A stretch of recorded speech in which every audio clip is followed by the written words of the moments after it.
Boa tarde a todos, paz seja com vocês. Hoje nós estamos começando a nossa live, nosso primeiro podcast, podemos chamar assim. Hoje a notícia é você. Para quem não me conhece, eu sou o Pedro Henrique, trabalho com a mídia da região 162. E hoje nós estamos aqui com o reverendo Elton da Rosa. Obrigado, reverendo, por ter aceito o nosso convite. E hoje nós iremos saber um pouco da sua vida, da sua história, até chegar no pastoreio. E você que está assistindo, mande a sua pergunta para o reverendo, que ele vai responder. E você vai ficar sabendo de coisas da sua trajetória até hoje. Reverendo, se apresente aí para os nossos seguidores.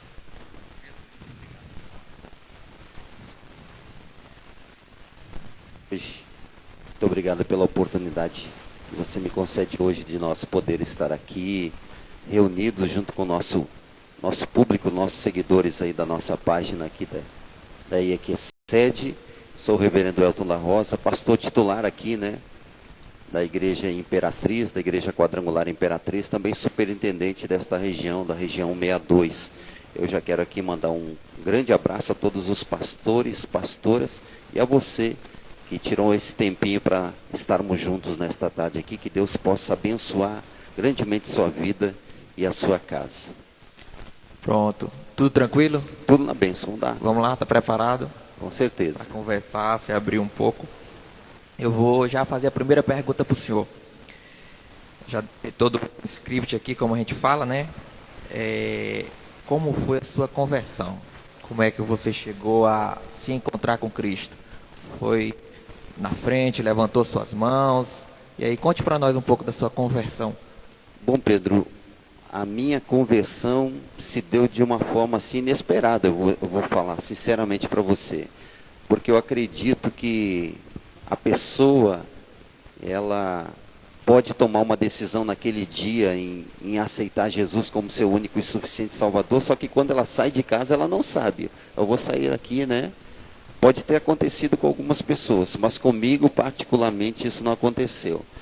Eu me lembro que numa segunda-feira, à tarde para a noite, o meu pai chegou para mim e disse: você toma o seu banho, se arrume, que nós vamos à igreja com a sua mãe. E então nós fizemos, né, sempre muito em obediência aos meus pais. A gente se preparou. Me lembro que fui eu e o meu irmão mais novo. Nós saímos de casa e ele se dirigia a um bairro da cidade. Eu esperava que ele, como eu sempre costumava ir, né, ao centro, e ele se dirigia a um bairro naquele dia. E aí nós chegamos lá. Quando nós chegamos naquele lugar, o lugar era muito simples, de madeira, era uma congregação. E tinha frestas, né, e a gente podia enxergar as pessoas pelaquela fresta que tinha na parede. Era de madeira. E eu me lembro que nós entramos, sentamos os bancos bem de trás, e aí começou o louvor, né, a música. E hoje, aquela moça que estava fazendo o louvor, ela é minha cunhada, né? Ela que estava fazendo a abertura do culto. E para mim aquilo foi algo assim, nunca visto, nunca vi o pessoal cantar uma música ao vivo. Para mim era música, né? Não era louvor.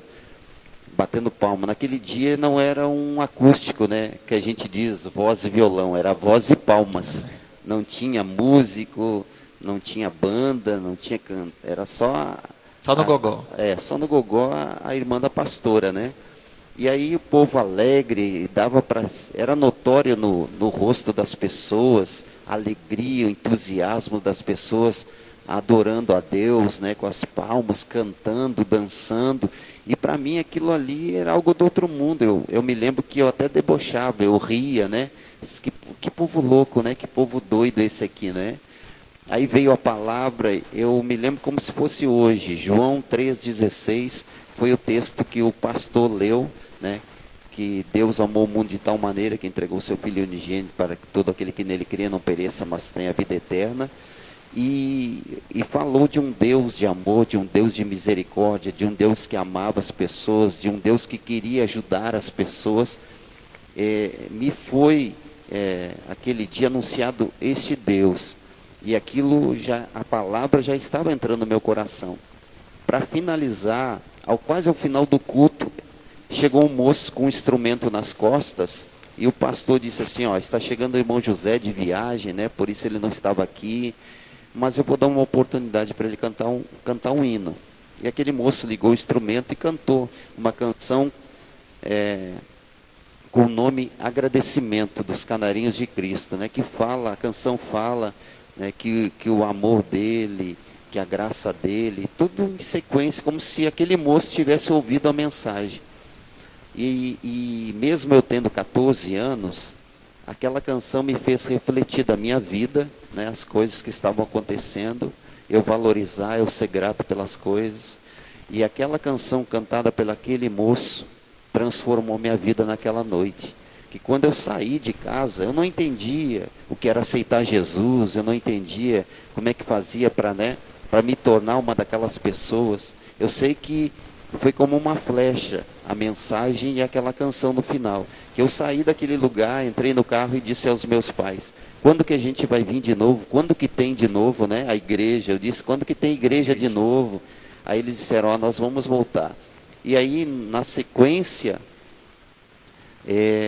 eu comecei a ter amizades com aquele moço, para aprender violão, aprender aquela canção, e aos poucos Jesus foi trabalhando, eu fui conhecendo mais Jesus, e aí foi quando eu aceitei realmente, né? Falei para os meus pais, eu quero aceitar Jesus, eu quero falar com o pastor, né?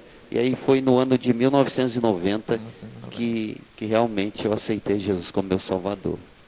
Reverendo, o senhor, como é que eu posso falar? Esqueci a palavra agora. Se arrepende de ter aceito Jesus Cristo? Não, de maneira alguma. É como eu falei, né? A transformação aconteceu. Eu tinha tudo dos meus pais. Nunca me faltou nada. Nunca me faltou amor. Nunca me faltou conforto. Nunca deixou faltar nada. Só que dentro de mim... principal.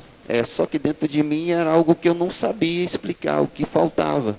Sabe? Era um vazio existencial dentro de mim, que quando eu chegava a conquistar aquilo que eu queria, ter aquele tênis que eu queria, aquela calça que eu queria, não preenchia aquele vazio que eu tinha. Então, quando Jesus veio, realmente eu senti, né, que aquilo preencheu. Aquilo não, né? Jesus preencheu a minha vida, eu não me arrependo de forma alguma. Presença. E como era no caso não era reverendo, era Elton da Rosa. Como era o Elton da Rosa antes da conversão a Jesus?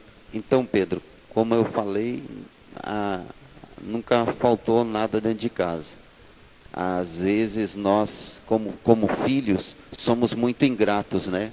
Quando um pai diz, agora não, né? Ou você não vai fazer isso. E às vezes a gente é tão egoísta a ponto de querer as coisas e incompreender os nossos pais. Eu era um menino muito, muito assim. Eu era um menino que me rebelava diante dessas coisas.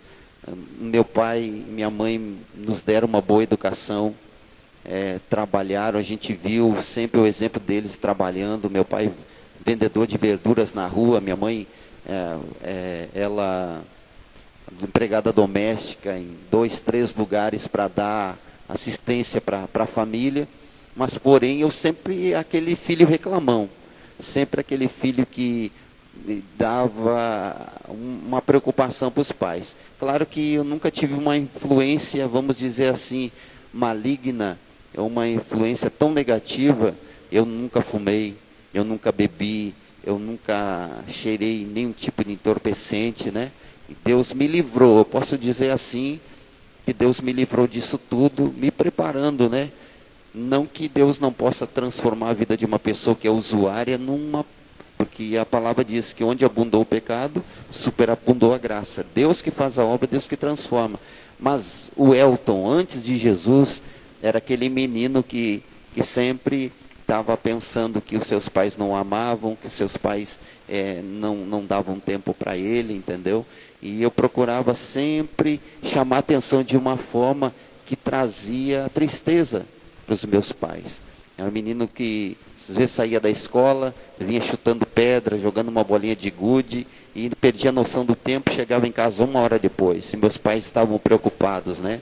Então era esse tipo de pessoa que eu era antigamente. Tinha muitos amigos, gostava de bater a minha pelada com os amigos, meu futebol lá, mas dizer que eu fui um menino assim que deu trabalho para os meus pais, graças a Deus, Não, né? não, nunca. E pra gente dar continuidade aqui, uma experiência inesquecível que você teve com Deus. Aquela que você disse assim, rapaz, aquela ali. Eu sei que o senhor já deve ter tido várias experiências com Deus, mas aquela que lhe marcou, aquela que você disse assim, rapaz, essa daqui eu vou lembrar, independentemente das outras ou do momento. Bom, experiência, como você falou, a gente tem várias durante a caminhada com Jesus, né? Mas a minha experiência maior que eu tive foi quando eu pude ver o meu pastor, que foi a minha influência maior.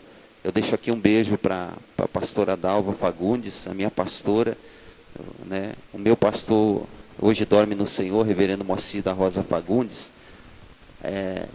A experiência que eu tive foi quando eu, jovenzinho, com 15 anos de idade, já estava à frente do grupo missionário de jovens da igreja, e nós tínhamos quase 100 jovens na igreja.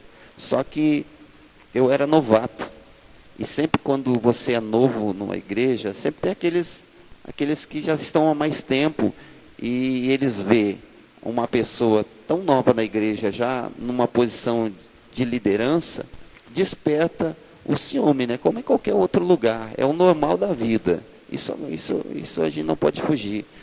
E isso criou muitos ciúmes daqueles mais antigos que não eram, e porque eu era sempre dinâmico, eu sempre fui uma pessoa de boas amizades, de criar novas amizades rápido, né? E o pastor viu isso, que eu era, na minha dinâmica, Turmava rápido. Um perfil de um líder, né? Sim. Para agregar. Só que não foi bem isso que aconteceu. Aqueles que já estavam, eles foram se afastando do grupo de jovens. Isso me entristeceu muito, que eu cheguei para o pastor e disse, pastor, lhe agradeço a oportunidade, mas acho que não vai dar certo, né? Como o senhor pensava, eu não sou um bom líder, e eu estou saindo. Eu vim só dizer para o senhor que eu não vou mais ser líder de jovem. Fui na casa dele.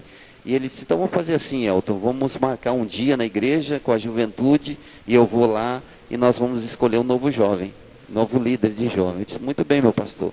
Marquei o dia, e naquele dia, Pedro, de 100 jovens, nós tínhamos uns 20 em frequência no culto de jovem. Aquilo me abatia muito. Eu novinho na igreja, né, 1 ano e pouquinho na igreja, aí meu pastor foi naquele dia. Rolou louvor, tudo mais ali. Quando chegou no momento do pastor, ele disse, vocês estão aqui hoje. Aí os 100 jovens apareceram, né? Todos os jovens vieram. E aquilo me entristeceu mais. Eu digo, poxa vida, né? Hoje que eles sabem que é o meu último culto, eles vêm, né? Estou falando de experiência. Sim. E aí eu esperando que o pastor pegasse nomes, indicações para uma votação, meu pastor disse assim, foi a experiência que me marcou muito, ele disse assim, não fui eu que escolhi o Elton, né? Deus me mostrou ele, falou meu coração que ele era essa pessoa para trabalhar esse ano. Então, se vocês esperavam que eu chegasse aqui e fizesse uma votação para tirar ele, eu não tiro aquilo que foi Deus que levantou. E aquilo me marcou muito. Eu me lembro que eu chorei, eu me lembro que eu não disse não para ele, aquilo me motivou, aquilo me deu força, me deu ânimo para me seguir, trabalhou no coração também daquele jovem, sabe, uma palavra de sabedoria do nosso pastor. Eu agradeço tudo que eu sou hoje, eu devo primeiramente a Deus, mas a ele que olhou e viu em mim aquilo que nem eu acreditava que eu tinha. Então, eu posso dizer, quero ser um pastor, se eu chegar a ser o mínimo 10% do que ele foi na minha vida, na vida de outras pessoas, eu já me conto feliz. Verine, muitas pessoas estão nos assistindo pelo Instagram, aquelas que têm um chamado, né? Conte para elas como é que o senhor começou. Começou como líder de jovens, como foi essa sua trajetória praticamente até aqui na Imperatriz do Maranhão. O senhor é do Rio Grande do Sul, correto? O senhor começou como líder de jovens, foi passando até chegar nesse momento que o senhor está agora. Conte, aquele que está nos escutando, às vezes tem um chamado, tem algo que Deus colocou no seu coração, mas pode estar cabisbaixo, possa estar pensando em desistir. Dê um testemunho, como se fosse um testemunho já, né?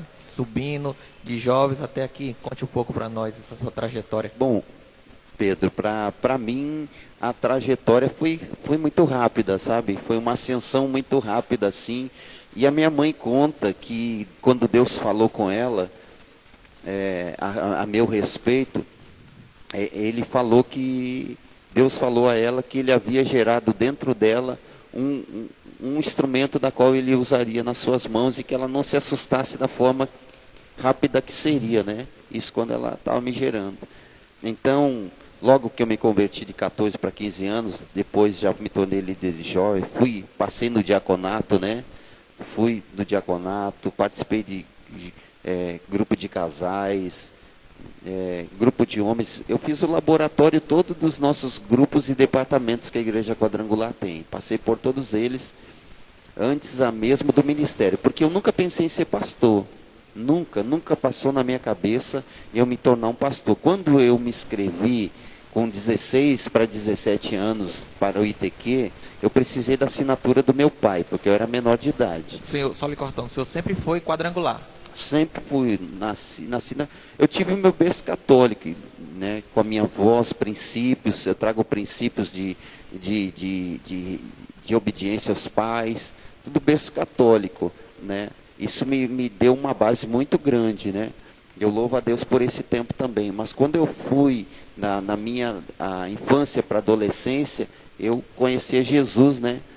Verdadeiramente dentro da Igreja Quadrangular. E aí estou até o presente momento. Quando eu fui me inscrever para o ITQ, o meu pensamento era, como eu era líder já, me aprofundar no conhecimento da Bíblia, né? Ter algumas perguntas que me eram feitas e que eu não sabia responder. Então eu falei ao meu pai que eu queria, como ele já havia cursado o ano anterior, ele me deu o aval e o meu pastor também. Mas eu nunca esperava crescer como pastor, me tornar um pastor, né? Nunca passou na minha cabeça.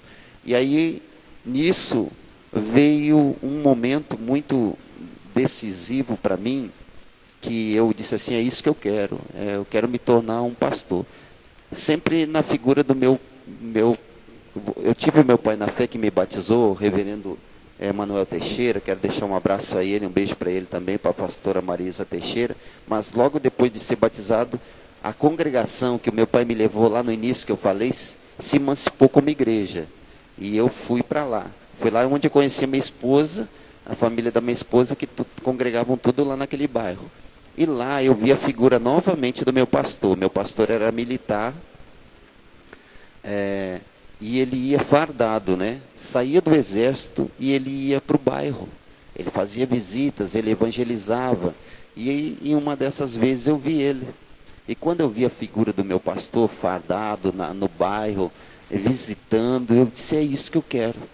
Eu quero me tornar uma pessoa como essa, porque a gente sempre tem, quando a gente é criança, a gente olha um desenho, a gente quer ser o Superman, a gente quer ser o Homem-Aranha. E aquela figura do meu pastor foi o meu herói, foi a minha bússola, foi o meu norte. Eu disse, eu quero me tornar como esse cara aí, eu quero ser como ele. Olha aí, ele fardado, né? E aí começou, Pedro.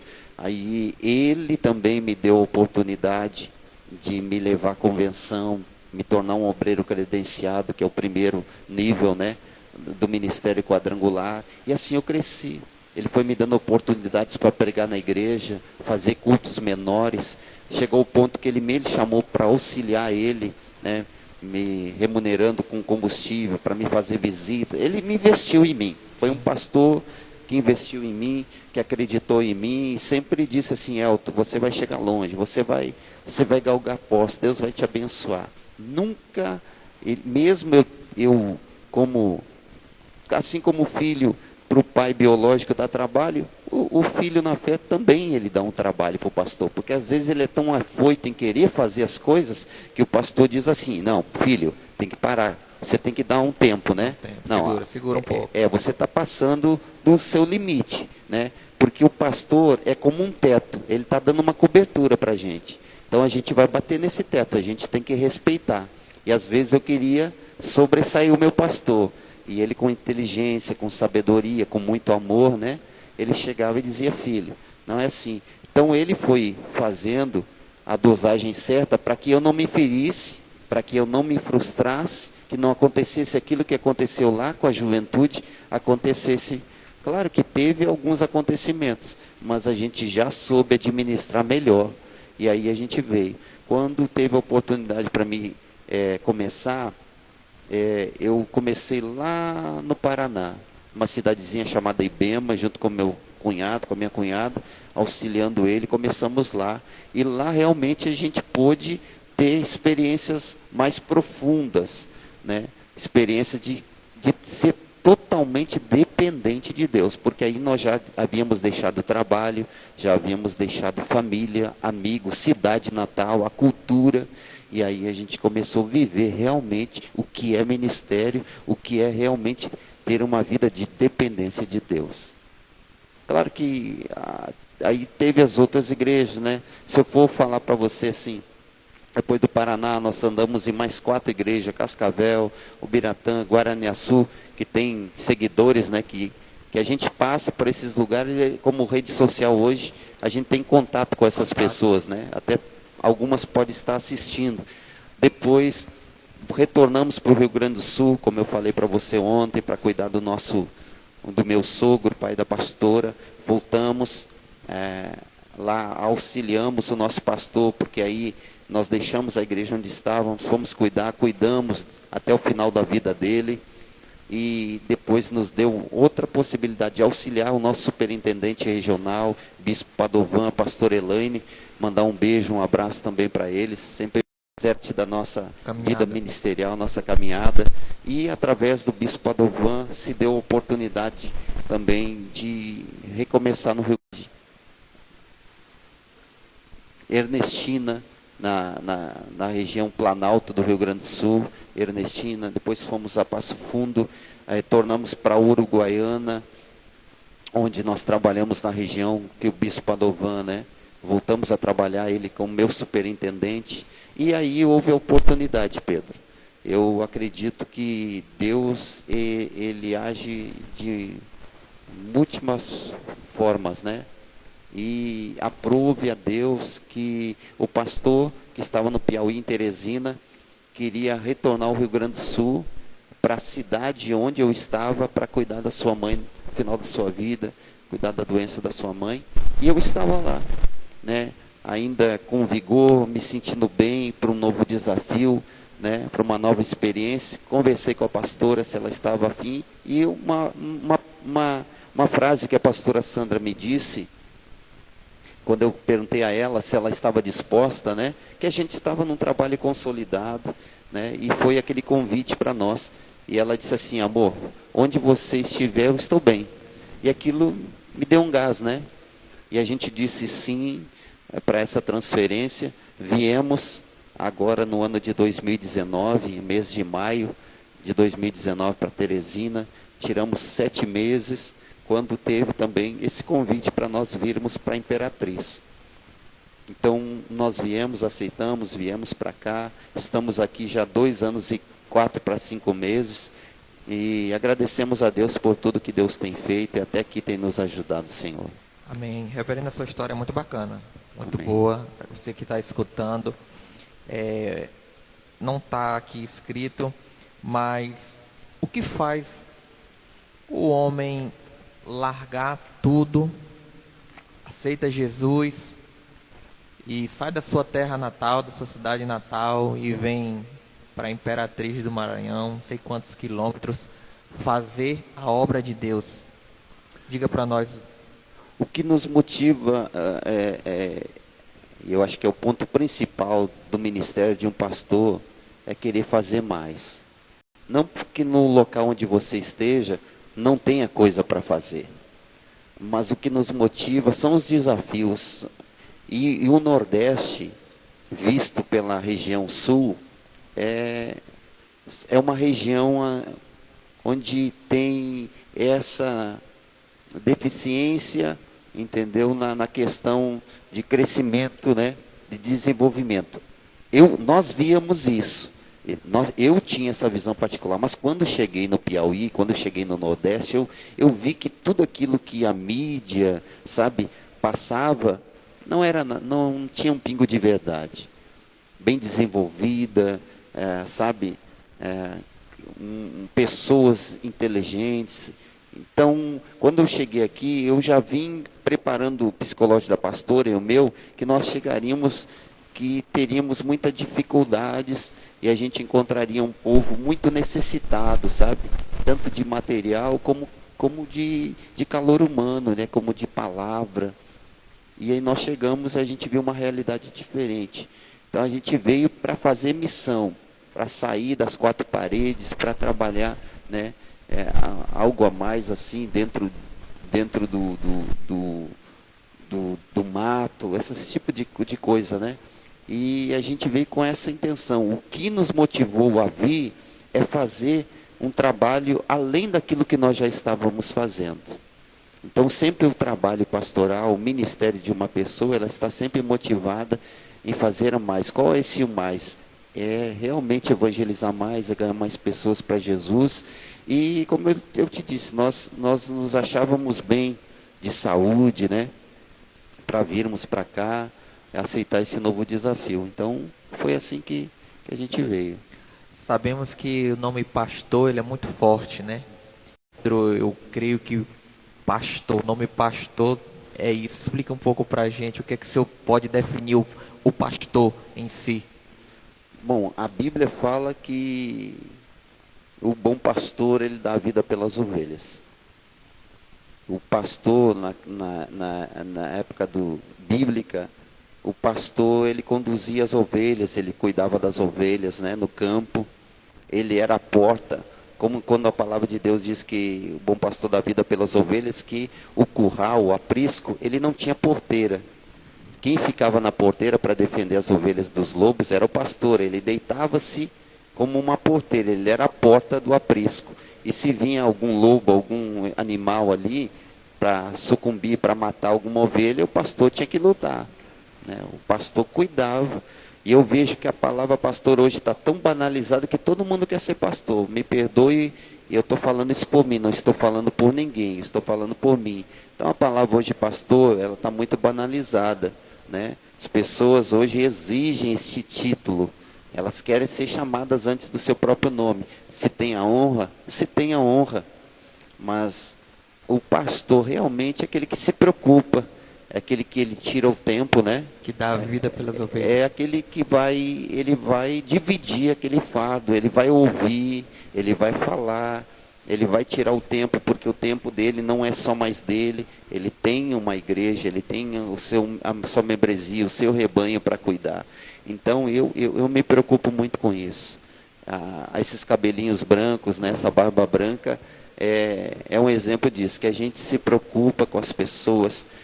Pedro, eu posso dizer uma coisa para você, posso dizer uma coisa para os nossos ouvintes aqui, os nossos telespectadores, que não tem maior projeto que eu possa ter na minha vida, material ou profissional, que vai me trazer maior prazer do que eu realizar o desejo e o projeto de uma vida, de uma pessoa, se realizar ela bem, assim, sentimentalmente, sabe?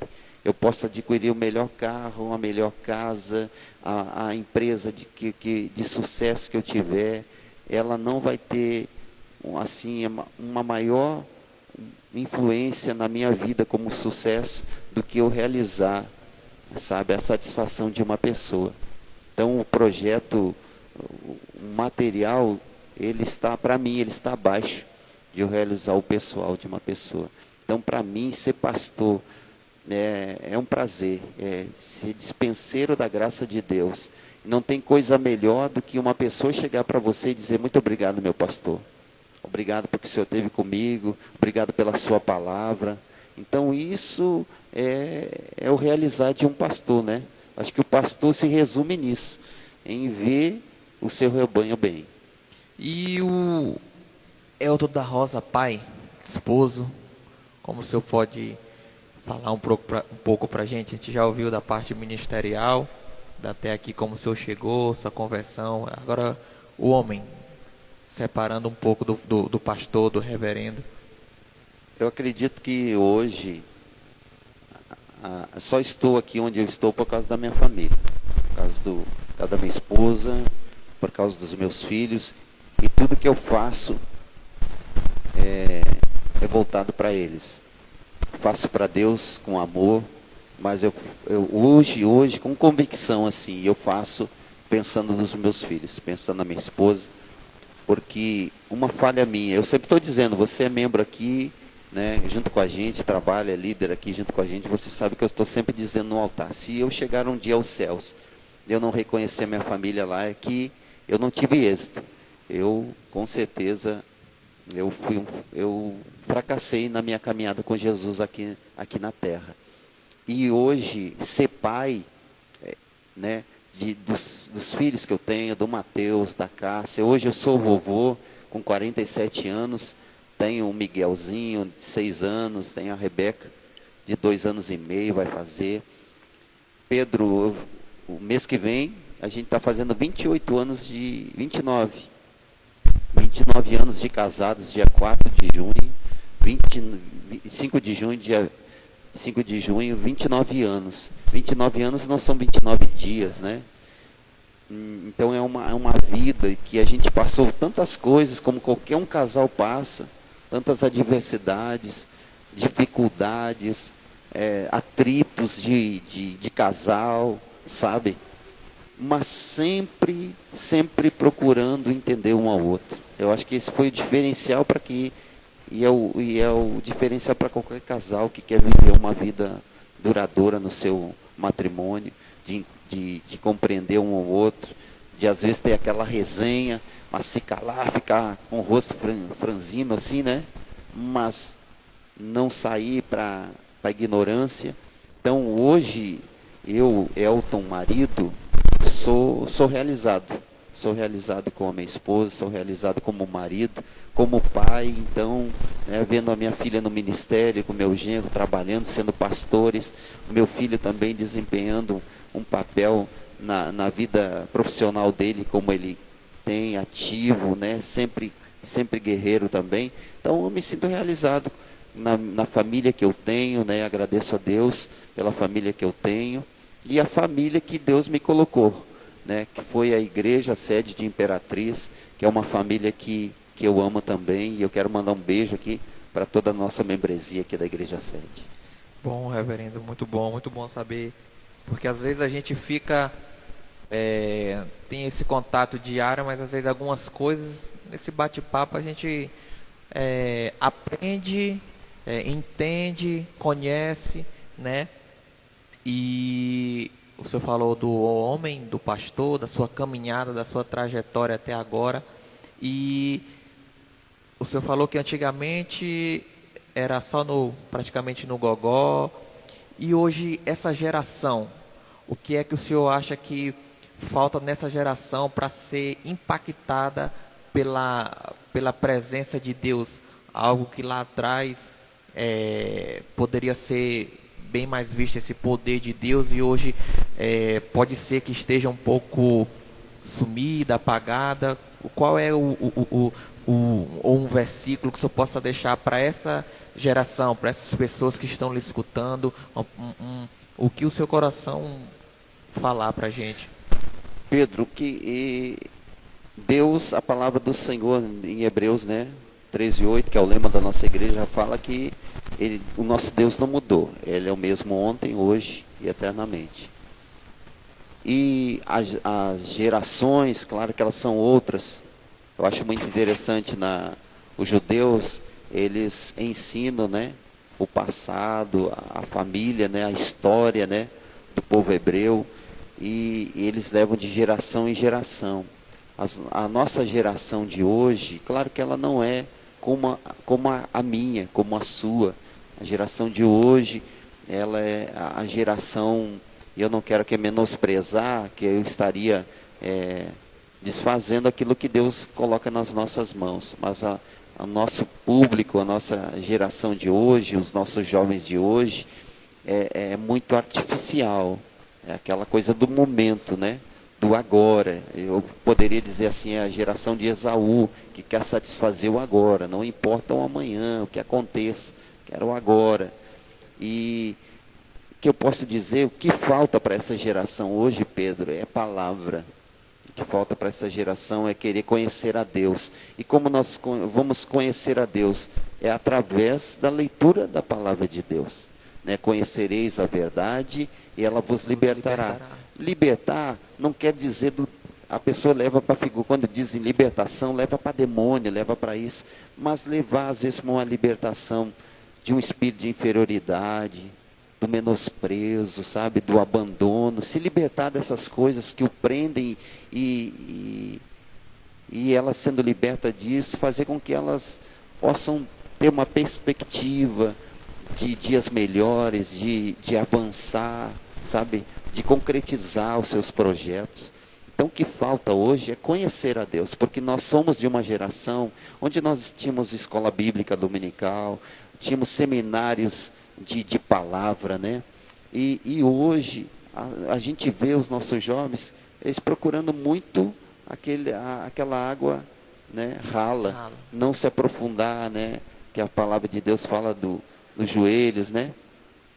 E a gente se aprofundar no conhecimento bíblico. Então hoje, se a geração, que elas são a geração da internet que a gente diz, elas coadunar, se elas hoje alienar essa sabedoria, vamos dizer assim, a cultura da escola, do ensino, com o ensino da palavra de Deus, meu amigo, ninguém segura essa geração vai se tornar uma bomba atômica nas mãos de Deus e muitas pessoas vão se render aos pés do Senhor. Então, o que falta hoje mesmo é o conhecer a Deus, né? Conheçamos e prossigamos em conhecer a Deus através da palavra do Senhor Jesus. Então, eu deixo aqui a nossa juventude, né? É bom ler um bom livro, é bom, mas também se você tiver um manuseio desta palavra, da Bíblia Sagrada, pode ter certeza que você vai se tornar muito mais uma pessoa de sucesso do que você já é. Então, através da palavra de Deus, ela diz assim: bem-aventurado é o homem que achou a sabedoria e adquiriu o conhecimento. Coloca assim aqui para nós. Antes de a gente continuar com mais umas duas perguntas, nós iremos ver os nossos seguidores, as mensagens, as perguntas que eles mandaram para o nosso reverendo Elton. Deixa eu abrir aqui. Olha, antes de tudo, eu vou ler essa mensagem aqui que mandaram. Como o senhor falou que família é bem maior os seus filhos. Eles estão assistindo o Senhor e dizendo que o Senhor é um excelente pai. E marido e avó, e todos dizem que amam muito o Senhor. Amém. Antes de eu continuar, receber uma mensagem dessa, reverendo, o que é que traz para você? Estou no caminho certo? É dessa forma que eu tenho que conduzir a minha vida, porque eles estão se baseando em mim. Quando eu recebo uma mensagem dessa de que me amam, que eu sou um exemplo, o que é que toca o seu coração? Realmente satisfatório para um pai ouvir da boca do filho, porque uma coisa é um amigo testemunhar sobre você, outra coisa é sua família testemunhar seu respeito, né? E a gente, como eu falei anteriormente, tudo que eu faço é visando o bem-estar da minha família, tanto material como sentimental, para que eles possam estar bem, a sua vida com Deus, né? A sua cabeça, o seu coração sempre bem para Deus. Então, eu sempre procuro fazer isso, honrá-los, né? E para um pai ouvir dos seus filhos é recompensador, realmente o resultado de todo o seu esmero, né? Do seu empenho para que as coisas elas possam fluir no ministério. E família, para mim, é a minha base, é a minha estrutura, né? Eles estando bem, eu vou estar bem. E a palavra de Deus, ela fala que a gente tem que ensinar os nossos filhos. E nós sempre procuramos ensinar os nossos filhos, né? E a palavra de Deus para líder, pastores, ela fala assim: se aquele que não puder administrar a sua própria casa, ele não pode administrar as coisas de Deus, né? Então a gente sabe que o ministério começa lá na nossa casa, né? Na nossa família. E então vamos aqui nas perguntas dos nossos seguidores, rapaz. O pessoal quer saber muita coisa, reverendo. É. Curioso, né? Nós somos curiosos. O povo é curioso. Já pensou em desistir alguma vez? Rapaz, não foi uma. Pastor, se eu não tem vergonha disso, meu amigo, eu seria hipócrita demais em dizer para você que não deu vontade de chutar o balde, chutar o cachorro, chutar tudo, né? E que vem, mas eu acredito, Pedro, que esses momentos que eu passei, tive esse sentimento, foi porque realmente a minha estrutura ela estava ainda sendo compactada, sendo construída com Deus. Porque no momento que você constrói essa vida com Deus, conhece, se aprofunda em Deus, Ele te dá mais estrutura para você aguentar. Então, o que eu sempre estou dizendo aqui, o Deus da promessa é o Deus do processo. Para você chegar ao propósito de Deus, vai ter um processo, né? E a gente, nesse processo, muitas vezes a gente não quer. Um dia eu disse para minha filha: você vai fazer coisas que você não quer fazer, você vai estar em lugares que você não vai querer estar. Porém, os caminhos de Deus não são os meus, né? Então, Ele vai levar caminhos que Ele sabe nos tratar, Ele vai nos moldar. Então, eu acredito que esses momentos que eu senti vontade de deixar, é que a minha estrutura, ela não estava ainda preparada. Deus estava me moldando nas suas mãos, né? Como fala a palavra de Deus, que nós somos vasos de barro nas mãos do olheiro, e assim Ele estava me moldando, e Ele me deu o escape. Sempre quando eu pensava em desistir, Deus chegava lá e dizia: sabe de nada, inocente, vou te dar o escape aqui, e a gente seguia, e graças a Deus. Em que momento o senhor sentiu convicção do seu chamado? A convicção do meu chamado se deu quando eu fiquei totalmente dependente de Deus. Não tinha trabalho, não tinha amigo, não tinha pai, não tinha mãe, não tinha família perto. Era eu, a pastora, os nossos filhos e Deus. Então, o que nós vamos comer amanhã? Não sei, é Deus, né? Às vezes chegava assim, porque o pregador é assim, ele não fala nada, ele não fala nada do que é dele, ele fala das coisas de Deus. Só que você lê a Bíblia e tem dias que você lê e não vem nada. Aí você vai para a igreja. Quando você chega na igreja, o Espírito Santo toma conta de você, a presença dele toma conta de você, e ele fala à igreja, e você sai daquele culto e diz: como é que isso aconteceu?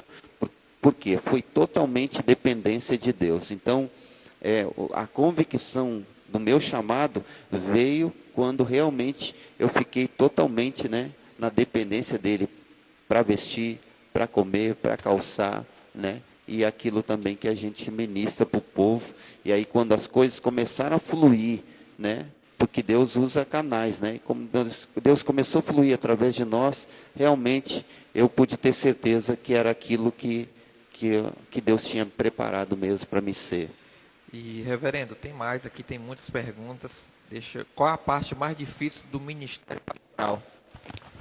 Olha, aí eu vou falar eu tenho que ser, né, mais verdadeiro, né? Possível, né? Então, a incompreensão. Eu acho assim, Pedro. Porque você, às vezes, eu sou muito de fazer amizades e investir na amizade, sabe? E a minha membresia, além de ser filhos que a gente cuida, e a gente tem como amigos também, você sabe disso, e às vezes você é incompreendido. Sabe aquele provérbio popular que diz assim, que você quer fazer o bem, sem olhar a quem? Uhum. E quando você faz assim, a pessoa diz: quem é que te pediu para te me ajudar? Essa é a incompreensão, sabe? Que você foi lá E às vezes a pessoa pediu, você gastou tempo, e ela sabe, e de repente ela chega lá, meu amigo, em certo dia, e ela joga tudo, né, aquilo fora, como descarta tudo aquilo que você investiu, que você fez, desconsidera. Então a incompreensão que eu acredito que todos os meus colegas de ministério já tenham passado, você em particular, dentro da sua empresa, ou dentro da sua família, dentro do seu departamento, seja qual for, já passou por isso. E uma das coisas que me choca, né, ainda é a incompreensão. Outra pergunta aqui, qual foi a parte mais difícil no tempo da pandemia, quando as igrejas fecharam para o culto presencial? Foi difícil. Esse aí foi... Esse foi muito difícil. Foi ficar em casa e você não ter a comunhão da igreja. Porque a gente mandava uma oração em WhatsApp, a gente fazia, sabe, uma live, mas não era aquele Não é a contato mesma coisa, humano, né? Então isso doeu muito no pastor, em perder aquela comunhão com o povo, aquele compromisso do horário, você chegar lá, preparar todo o culto, né? Para você receber os irmãos. Então isso que mais doeu, afetou e foi difícil nesses tempos de pandemia. Qual a maior dificuldade que o senhor enfrentou no ministério quando ainda era jovem? Foi o descrédito daqueles mais antigos, né? O meu pastor, ele investiu, como eu falei, só que teve aqueles outros que não tiveram a mesma visão, porque o líder ele tem que ter ele tem uma visão mais apurada, né? Mais aguçada. Deus, né? As cartas do Apocalipse fala, né? As igrejas fala que quem tem ouvidos ouça o que o Espírito Santo diz às igrejas. Porém, no início das cartas, diz, eu vos escrevo ao anjo da igreja. Então, sempre Deus vai passar a visão para o anjo da igreja, né? Para o líder. Então, a visão do líder, ela vai estar mais aguçada. Hoje eu tenho esse conhecimento. Antes eu não tinha. Mas quando eu cheguei, que aí eu me tornei um líder, eu vi que as pessoas não tinham muito crédito em mim, entendeu? Então a maior dificuldade foi essa, em eu ser um pastor jovem no meio de pastores com mais idade, né? E aí eu sentia, né? Era notório que ele tinha aquele descrédito para a minha pessoa. O senhor já foi rejeitado e o que fez para que isso mudasse? Não, eu não me senti rejeitado, não. Nunca, nunca, nunca. Eu fui incompreendido, como eu falei, e tive o descrédito, mas rejeitado assim, em nenhum momento. Não. Se pudesse resumir seu ministério hoje em uma palavra, qual seria? Gratidão.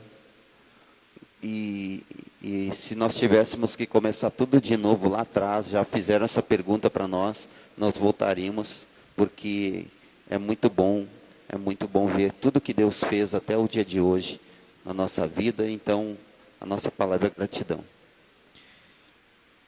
O que você almeja para daqui 5 anos no seu ministério? Tá com saúde, com vigor para continuar, né? Para fazer mais para Deus.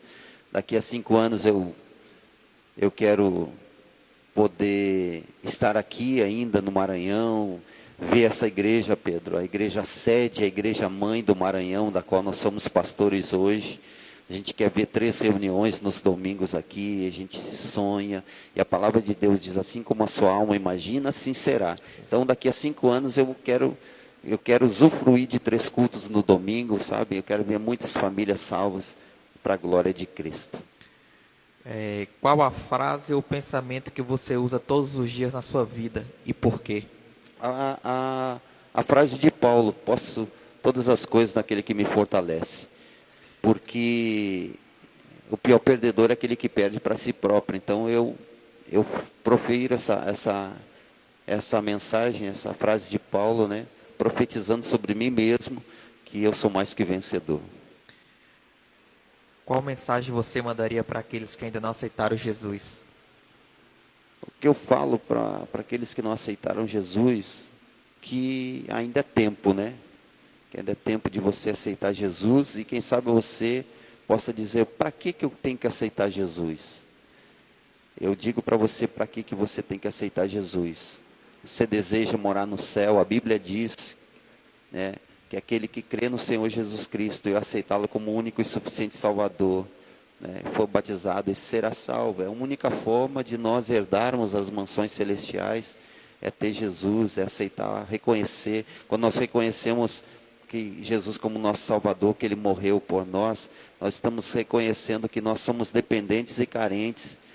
Tudo dele, tudo é dele, para ele e por ele, né? Então, eu digo a você, aceite ao Senhor Jesus, tenha uma vida transformada, uma vida nova, porque a minha vida, mesmo tendo tudo que eu tinha, todo o carinho, todo o conforto da minha casa, mesmo jovem com 14 anos, eu tinha algo dentro de mim que não me preenchia. E quando a presença de Deus veio, né, quando o Espírito Santo habitou dentro de mim, eu pude entender que tudo se completou, tudo se fez novo, como a palavra de Deus fala. Então, eu deixaria essa mensagem para você, né? Procure uma casa de oração, procure uma igreja mais próxima de você, né? Fale com o pastor, fale com aquele líder daquele ministério, e tenho certeza que ele vai dar uma orientação e da melhor forma como você faz para aceitar o Senhor como Salvador da sua vida.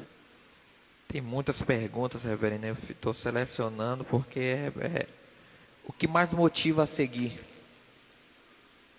Um dos nossos seguidores perguntou também. O que mais motiva a seguir é ver a obra que o Senhor faz na vida das pessoas, né?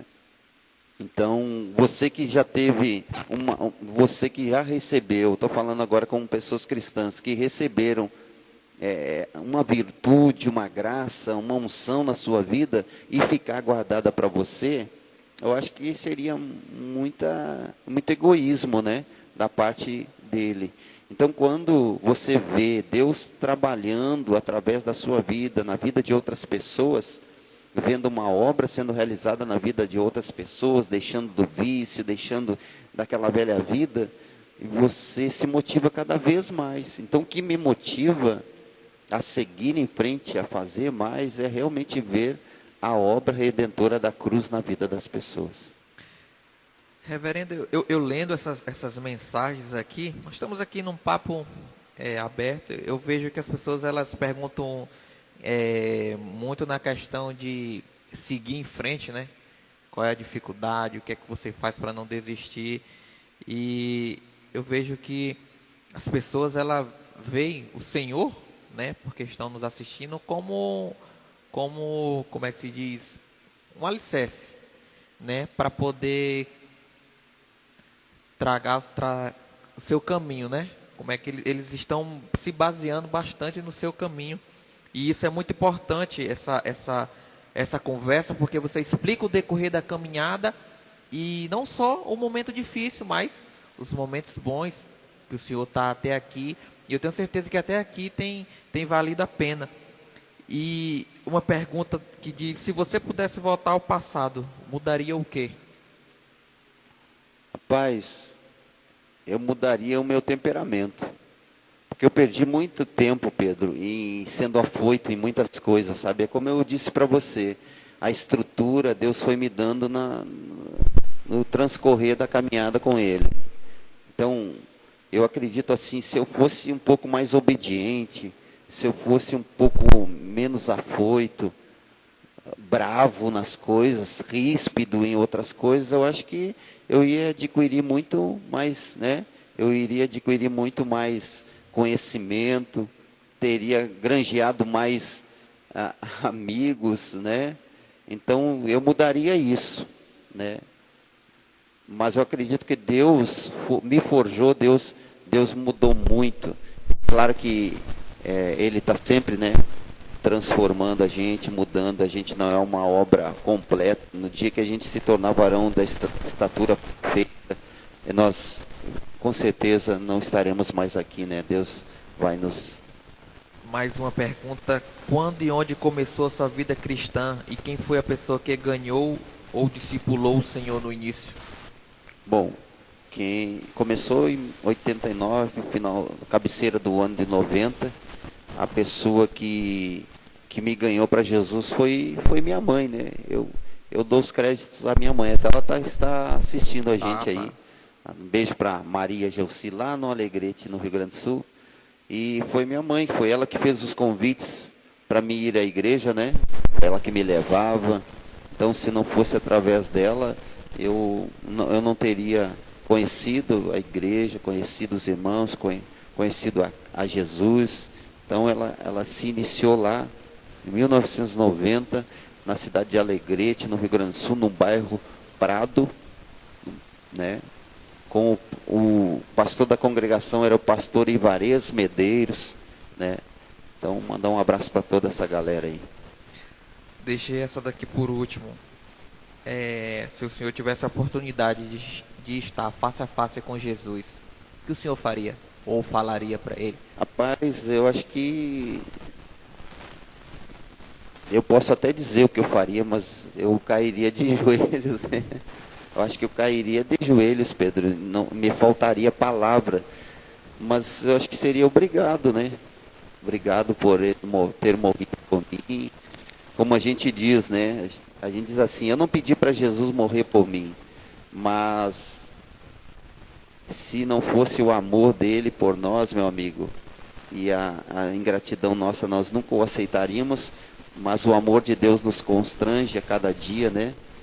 Porque ele nos amou da forma que nós éramos. Então, se Jesus chegasse, eu daria um abraço, um beijo no rosto dele, diria obrigado, meu pai, né? Eu daria aquele abraço de saudade de filho para pai, né? Agradecido a Deus por tudo mesmo.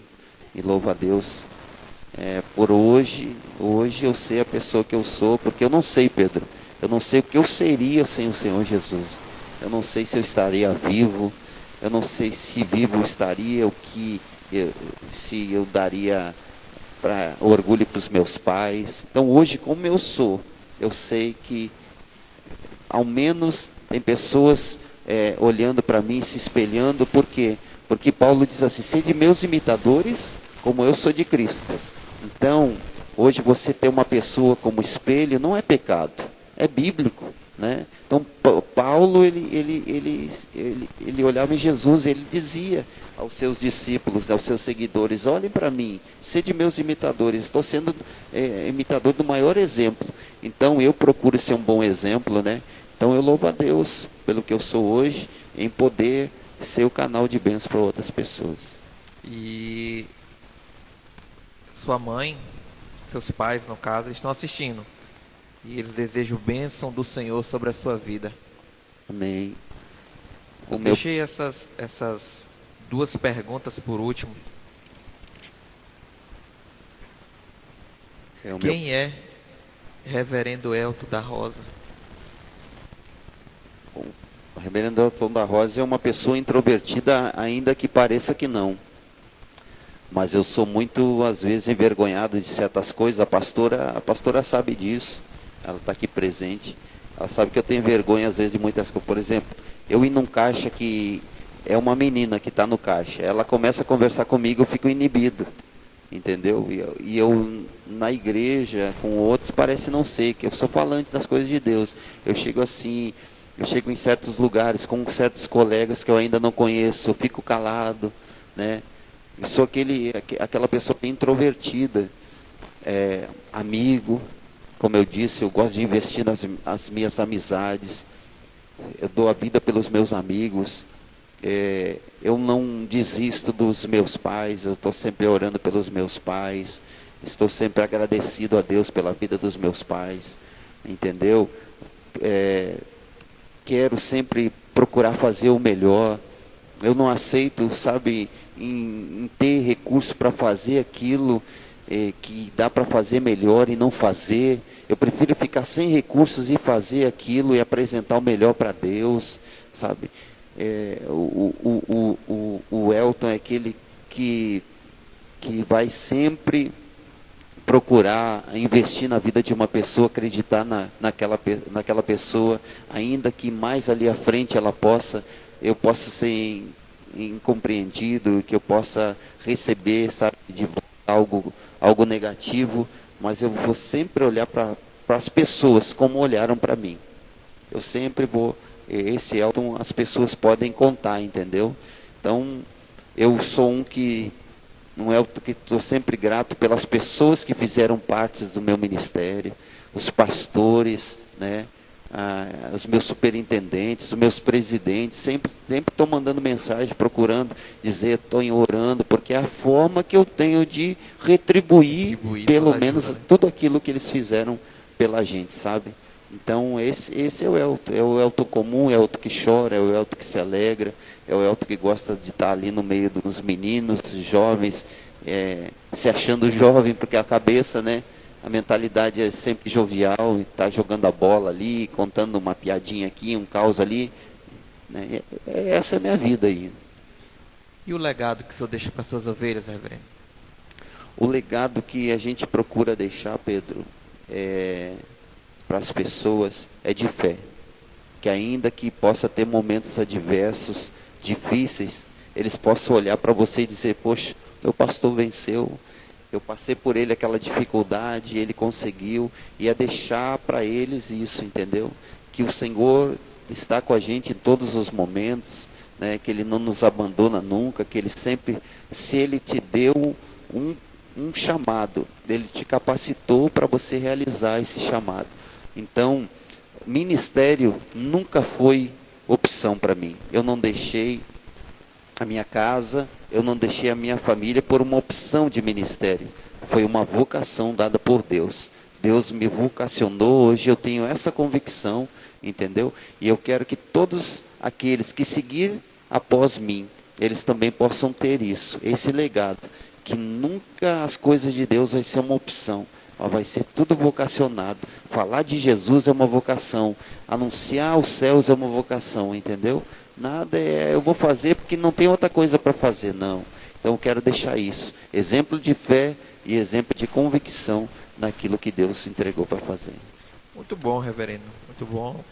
As nossas perguntas pararam por aqui. Para a gente encerrar, vamos bater aquele bate-bola rapidinho. Veio a luz natural agora. Aí ficou melhor agora, né? Jesus. Tudo para mim. Família. Base, né? A estrutura. Igreja. Igreja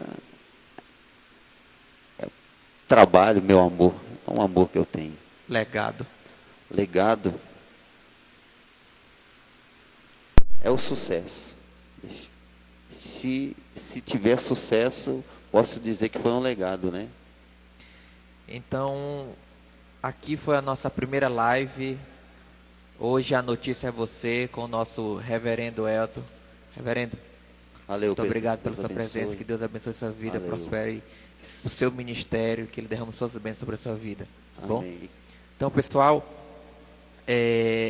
aqui eu queria que você...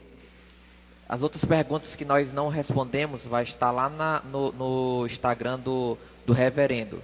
Se você ainda não segue, é Reverendo Elton da Rosa, o Instagram e o YouTube também, tá bom? Elton da Rosa. Siga lá para você ficar... Se puder, né, Pedro, hoje ainda, né, se inscrever lá no canal do YouTube. Hoje lá. ainda, agora. Você tá aí, saiu daí que você já começa a seguir, se inscreva, porque toda semana tem vídeo novo, tá bom?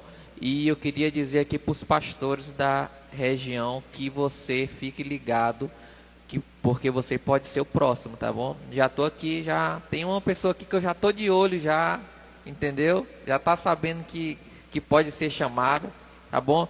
Então eu queria agradecer por você ter ficado conosco. Posso fazer uma oração por todos eles, Pedro? Rapaz, aqui você pode tudo. Então, quero fazer essa prece, essa oração, agradecer você, seguidor aqui da nossa página do Instagram, da nossa igreja, você que é cristão ou não, né, tem a sua religião, a sua convicção de fé, a sua ideologia, nós respeitamos e para nós é uma alegria estar nos comunicando com todos vocês.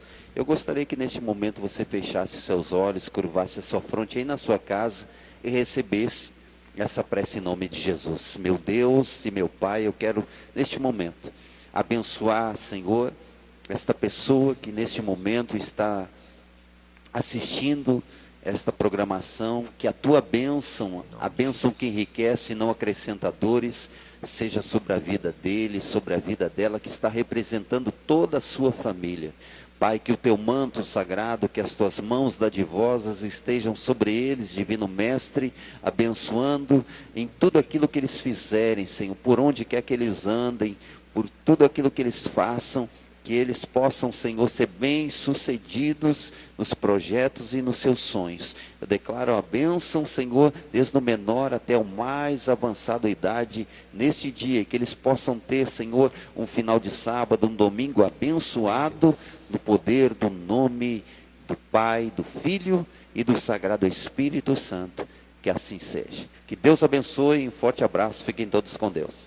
Amém. Então você que pegou um pedaço da entrevista, da live, nós vamos deixar ela salva no Instagram, iremos jogar também no YouTube, então depois você dá uma escutada com mais calma, assiste lá, porque foi bom demais. Então, queria agradecer a todos vocês que participaram. No próximo sábado nós estaremos aqui nesse mesmo horário, tá bom? Que Deus abençoe a todos, fiquem na paz.